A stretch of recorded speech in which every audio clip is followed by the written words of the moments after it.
Greetings everyone and welcome back to the channel for another 1/6 scale figure unboxing and review.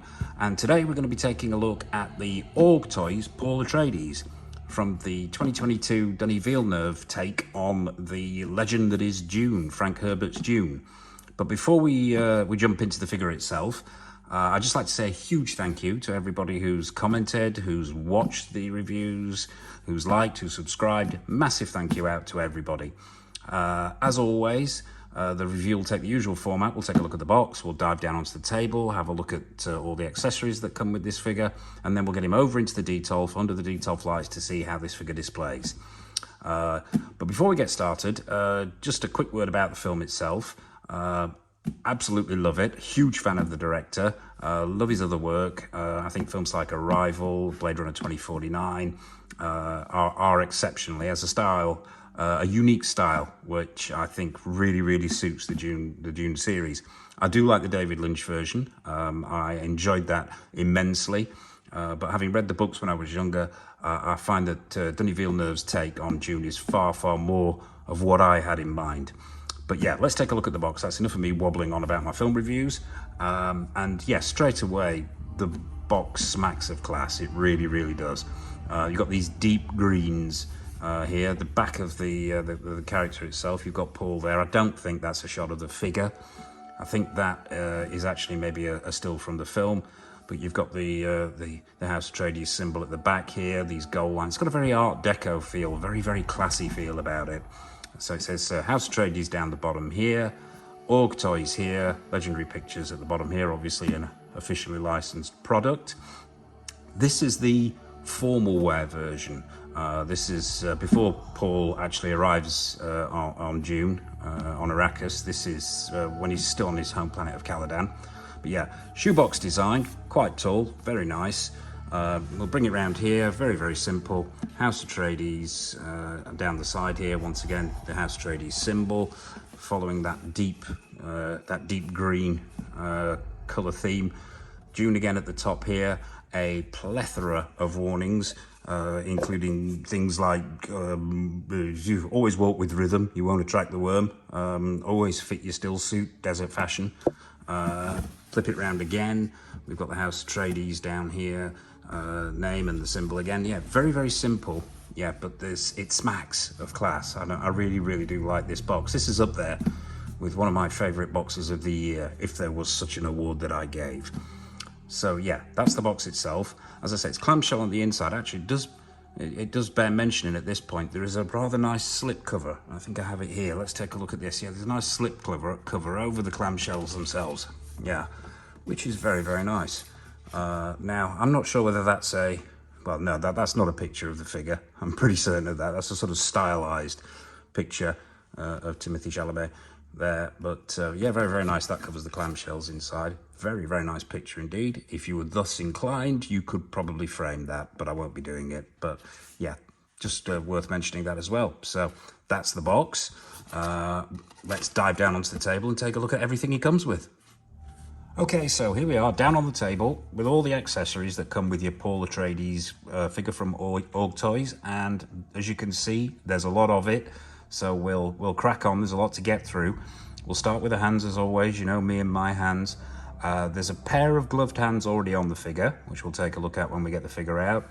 A spare pair of gloved hands and two pairs of ungloved hands, and this special hand that we'll come to, which goes with one of the specific accessories. But let's take a closer look at the hands themselves. This is a new one on me, AUG Toys. This is the first AUG Toys in my collection, so this is new territory for me. But so far these hands are looking pretty good. Let's get them up into the camera there. There's some nice bone structuring, some vein work there. The paint applications are good. The skin texturing's good. Those fingernails look like they've had some work as well. Yeah, nice detailing there. Nice work on the paint applications. They've got the skin tone right by the looks of it. Let's go for the flexibility test. A sort of medium to soft, shall we say.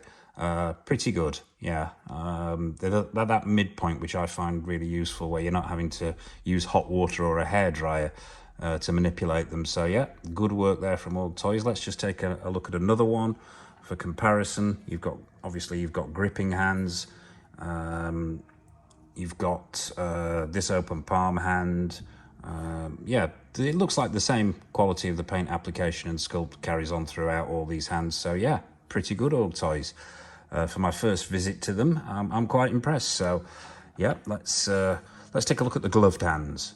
Yeah, nice sculpting on there. The wrist section here of the glove is pretty well sculpted. There's some creases in there, some lines on there. Pretty effective, sort of leather look, paint work.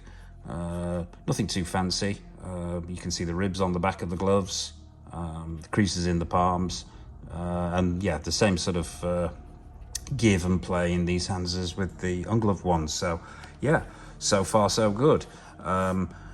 Actually, what we'll do next is we'll take a look at one of these accessories, because this hand goes with a specific accessory, and it's this one. It's the pain box, the Bene Gesserit pain box. Now, this is the box that is used to test Paul, to test his pain threshold, to find out if he could possibly be the universe's super being, the Kwisatz Haderach. And there's some nice sculpting on this. I don't know whether the camera's picking this up, but you've got multiple colours in there. There's a sort of wood effect to it, but with hints of green. Yeah, very nice. There's multiple paint washes on there. The sculpting is very nice. The detail is very intricate, and I'm liking this a lot. Very screen accurate. Yeah. And as I mentioned before, this is for use with this specific hand if you want to recreate that scene where he's tested, and that hand simply slots in there, so you can have him with his hand in the pain box. Yep, so very nice work there, AUG Toys, so far. We've also, well, we've got a couple of books. We'll take a look at this one first. This is quite a small one. And the paint application there is very nice. You've got multiple colours there. Some very fine detail work. This one doesn't open.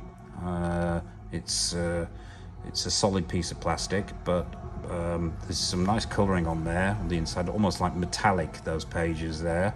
So you can have him with this under his arm or carrying it. Yeah, some very, very nice paintwork and some very nice attention to detail. So far, so good, AUG Toys. While we're on the books, let's take a look at this one. You can actually have him holding this book and reading it if you so wish. This is all one piece of plastic, so there's no give in this. But the sculpting's nice. The paint application's on the back here, creating that leather effect. Very, very nice. There's several washes on there to give it the shading in the corners and the edges, which is very good. You can be painted in so it looks like you can see the individual pages there as well. And I'll try and get this into the camera so you can get a closer look. That's very, very nice. This is obviously where Paul is reading about the still suits, these being the still suits here. But the lettering's very good, very effective. Very, very nice work there, AUG Toys. I do like that. So if you want to recreate the scene where he's reading the book, you can do that. So that's the two books. What else do you get with your figure? As per usual, a set of instructions, and as you can see, unopened. Doing my typical mail thing again, get the instructions out, put them to one side, and forget about them. So what else have we got? Let's take a look at this hat. I thought we'd look at this hat in the accessories section, because it's not something I pose with the figure. You can either have, it will actually fit, it's all material, it's some very nice work on there. You can have it under his arm, or you can have him wearing it. Bit of a dust magnet, this deep green, which a lot of the costume is. It's sort of deep green with piping, with black piping, but the work on here is very, very nice. All material with a plastic rim at the front there, high gloss. The House Atreides symbol there, in the center of the hat in gold. Yeah, it feels a very, very high quality. The stitching's nice, the shape's nice, it's nice and stiff. It's got plastic inside there, so it keeps its shape. There's nothing worse than 6-scale hats that are made out of material that just don't keep their shape. But yeah, as you can see, there's some very, very nice work. Liking that a lot. So let's put that to one side. What else have we got? Yeah, let's take a look at this rather large piece, the reading light that follows Paul around. Well, I say reading light, it pretty much illuminates wherever they go. But yeah, got a stand, all plastic, clear plastic there, clear plastic, black plastic base. and then you have the light itself. Now this is very nice. It's all plastic with some very nice intricate detailing inside there. That Art Deco feel continues throughout. And what happens is essentially you can unclip this. There's a battery inside. The button is inside there. Simply use something small and switch it on, and the whole thing illuminates. I don't have this illuminated in the shelf. It's a little bit too fiddly for me. The batteries, I would imagine, aren't going to last that long, and then you have to take the whole thing apart, start again, and I'm not going to take this apart on camera, but take my word for it. Yeah, battery inside, click it on, and then you simply, if I can do this on camera without dropping it, it will be a miracle. And then you simply slide the gear pearl in there, and let's just get the camera up a little bit so you can see how that thing works. Yeah, and it's you can. I use it in the display with him, but as I say, don't have it illuminated. It's a nice touch. It's a nice thing to have, and it grounds the figure and gives it some presence. And it's very, very nice if you're wanting to use it that way. So let's spin the camera back round again, and finally let's take a look at this base. And I have to say, I do like this base. When I first had this out of the box, I was very impressed with this base.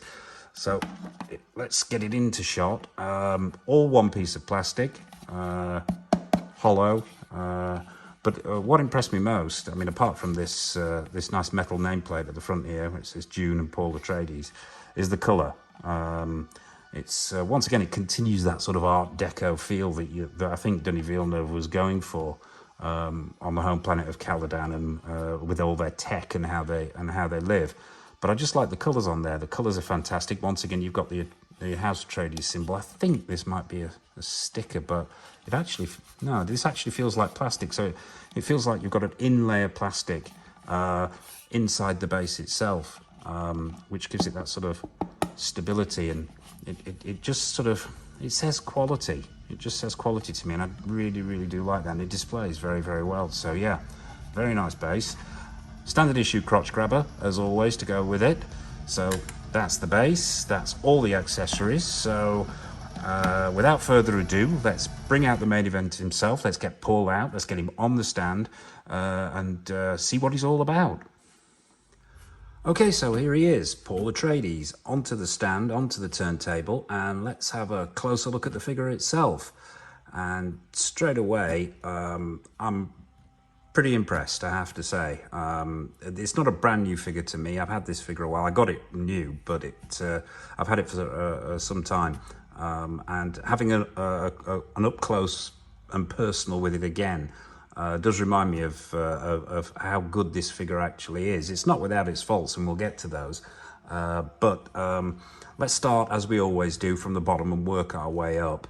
This base, it's fair to say, does have a fairly hefty footprint. So if you are displaying it in a detolf, it's going to take up a fair amount of room. So, you know, something to bear in mind. But I will be using the stand simply because I do like this stand.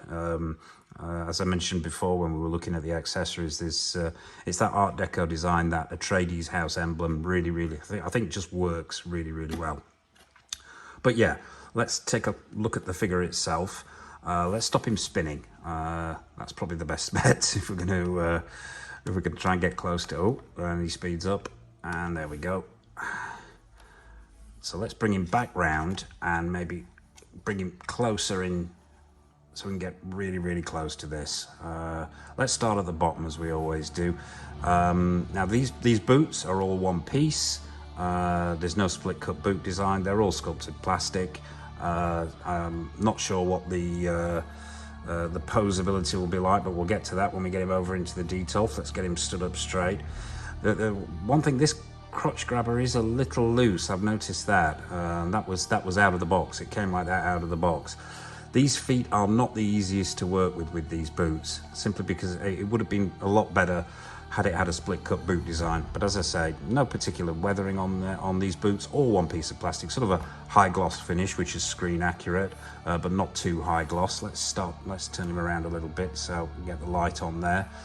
Let's take a look at the pants. This lovely olive, deep olive green almost, which is pretty screen accurate, I believe. Whether it's 100% or not, I would have to go back and revisit the film. I have watched it several times, but it looks pretty accurate to me. So yeah, and that deep olive color is continued up through into the tunic. Very, very nice tailoring, I have to say. The sort of the jewel layer of the material here running up, the high collar, the Atreides emblem on that collar itself. And I believe these are metal. All these parts are metal. I know this chain is metal here. These buckles are metal. The stitching and the fit of that jacket underneath are really, really very good indeed. I believe, obviously, the overcoat will come off. Let's see if we can't get him to stand up a little bit more securely. As I say, that's the one issue with these boots, is they do take some finagling. But yeah, this overcoat does come off if you want to display him without it. I'm going to be leaving it on for the time being.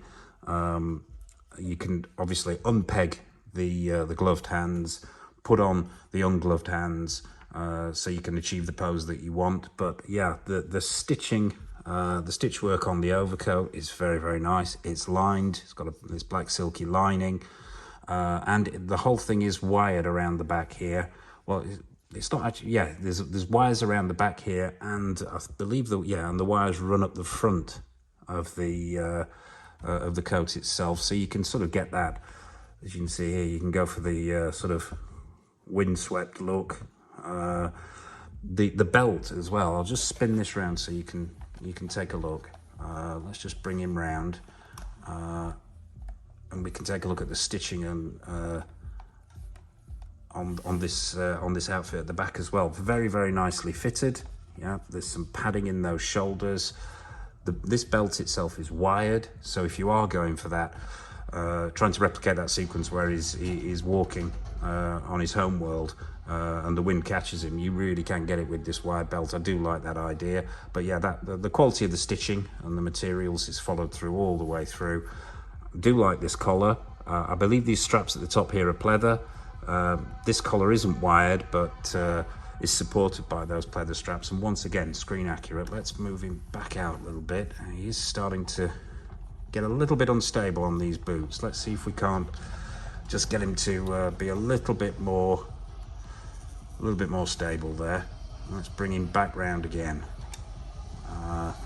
It's the attention to detail on this that really, really impresses me. The quality of the materials used, and in particular, that deep olive green uniform underneath is very nice. And as I said before, this is all metal. The chainwork's all metal. The emblems are all metal. And he's got a white shirt underneath this dress jacket. Now, I'm not sure whether this dress jacket opens. It doesn't look like it to me. So the basic options are there, either coat on, coat off, and gloved hands or ungloved hands are pretty much as far as the options go on that.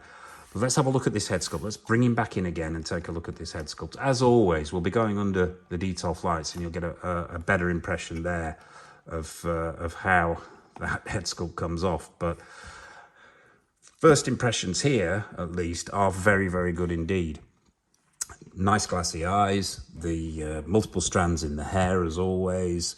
The skin texturing is very, very nice. Multiple paint applications. Is it HD, maybe Hot Toys in art standards? Possibly not. Possibly a tad soft, shall we say. But on the whole, I think they really, really have captured the likeness of him there. Very much so. I will be getting the in-art version, so it'd be nice to see the in-art version alongside the AUG Toys version. We'll be getting the still suit version of AUG Toys Paul, as well as Gurney and Duke Leto as well. So they'll be coming up for review as and when they're released. But so far, that head sculpt to me looks pretty accurate. It most certainly captured the likeness of Timothée Chalamet, and the quality is most certainly there as well. Whether it's 100% on is open to debate, but I think it's pretty good. It's pretty good. So there you have him, Paul Atreides. So as always, what we're going to do next is get him in a pose, get him on into the Detolf shelf, take a look at how he displays under the Detolf lights, and wrap this thing up. So without further ado, it's over to the Detolf. Okay, so here we are over at the Detolf with Paul Atreides. We've got him in a pose, we've got him onto the shelf, onto the stand and under the Detolf lights, so we can take a closer look at how this guy displays. And yeah, so far I'm liking this. I'm getting to like it more, most certainly under these Detolf lights. We've gone for a relatively straightforward pose. I thought I'd take advantage of the wired coat and the wired belt on that coat to go for a sort of semi-action pose. Got him walking, or at least trying to walk, and therein lies one of the issues with this figure. And I think, as we mentioned down when we were down on the table, is those boots do not cooperate. Getting him, his stability is not great. And some of that's down to the loose crotch grabber, but yeah, action poses are not the easiest thing in the world with these boots. As nice as they look, they do restrict the movement and the posing somewhat. But let's take a look at how he displays overall. And overall, I'm quite impressed. I'd normally go on about shelf presence at this point, but I think there's plenty of that there. Let's take a closer look at how this head sculpt works under these Detolf lights. Let's get in up close and personal with that head sculpt. And yeah, as you can see, that is pretty good. It's pretty good. The hair's done well. There are multiple strands in there. Perhaps the paintwork could be slightly better on that hair, but the skin texturing is very, very good. The likeness of the actor is there, most certainly. Is it 100%? I would say not. No, maybe not, but it's damn close. The eyes are nice and glassy. The texturing, skin texturing and tone, very, very good. What really, really does set this figure apart is this outfit, this outfit that he's got on. It is a bit of a dust magnet, as with all black or dark suited figures. He's attracted a lot of dust, shall we say, for this review, so he's going to need a clean after. Getting him on that Detolf, certainly he picked up a few bits and pieces, but yeah, it's the quality really of the tailoring on this outfit. I'll try and get in as close as I can so you can see the quality of that stitch work. Very, very good. I do love the idea of these metal House Atreides emblems and flashes as well on the figure, on the hat. I've got the hat under the arm there. And the fact that they've used metal for those, I think really, really does make this thing pop in the shelf. But let's just work our way down to that fantastic base. And really, there you have it. Let's pull back so you can get an idea of how the whole thing displays. And yeah, I'm liking this figure a lot. Giving it a score out of 10 is a difficult one on this one. I would probably be tempted to go for a 7, maybe 7.5, maybe even an 8 on a good day. I think that head sculpt is very good. I think the quality overall is exceptional. Just a few minor niggles there for me, really. It's the articulation on this figure is not so good. Those feet being a major headache for me. But overall, I'm very impressed. As my first AUG Toys and my first venture, my first foray into the AUG Toys world, I am liking this a lot. And as a representation of what is a fantastic film, I think this works really, really well. So there you have it. Paul Atreides by AUG Toys from DUNE in his formal Caladan outfit. And that pretty much wraps it up for this review and unboxing. So it only remains for me to say thank you for watching. Please like, please comment, please subscribe. Plenty more content coming up, bags of stuff I won't even go into here, but the list is long as your arm of what we've got coming up. I think next possibly will be the John Matrix Commando. That's been promised for a while. That should be happening very, very soon, but also the DJ Customs Revenant figure. Leonardo DiCaprio from The Revenant, that's coming up soon. So yeah, there you have it, Paul Atreides. So what it remains for me to say is happy collecting and take care of yourselves.